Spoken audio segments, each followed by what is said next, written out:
સુરત શહેર રોડ ધોવાણ મામલે તંત્ર સામે લોકોમાં રોષ જોવા મળ્યો હતો। ત્યારે સુરતના મેયર અધ્યક્ષતામાં પાલિકા અધિકારીઓ અને મેટ્રોના અધિકારીઓ સાથે મીટિંગનું આયોજન કરાયું હતું, જેમાં મેયર સાથે પાલિકા કમિશનર, ડે મેયર અને સ્ટેન્ડિંગ ચેરમેન સહિતનાઓ હાજર રહ્યા હતા। તો મેયર દ્વારા 3 થી 4 દિવસનું અલ્ટિમેટ અધિકારીઓને અપાયું છે।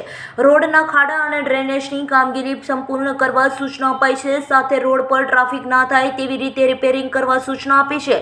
મેટ્રોના અધિકારીઓ કામગીરી નહીં કરતો ગુજરાત સરકારને જાણ કરાશે તેમ પણ મેયરે કહ્યું હતું।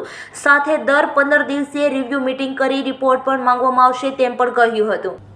3-4 દિવસ પહેલાં જે ભારે વરસાદ આવવાને કારણે મેટ્રોના કારણે જે સીએનડી વેસ્ટ પડ્યો હતો તેના કારણે જે જગ્યાએ પાણી ભરાણા હતા, આજે મેટ્રોના અમારી અધ્યક્ષતામાં સ્ટેન્ડિંગ ચેરમેન, ડેપ્યુટી મેયર, કમિશનરશ્રી, સુરત મહાનગરપાલિકાના તમામ ઝોનલ ઓફિસર, ઝોનલ ચીફ, હેડક્વાર્ટર્સવાળા, કમિશનરશ્રી તમામ અને મેટ્રોના બધા જ અધિકારીઓને એક મિટિંગ થઈ।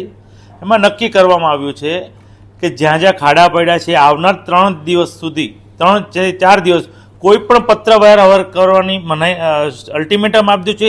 જાતે જ મેટ્રોના અધિકારી સંકલન કરી બંને સાથે ફરી જે 3-4 દિવસમાં ડ્રેનેજ તૂટી છે, સ્ટ્રોમ ડ્રેનેજ તૂટી છે, તેને 3 થી 4 દિવસમાં એને રિપેરિંગ કરે, જ્યાં ખાડા પડ્યા છે એને તાત્કાલિક રિપેર કરવામાં આવે।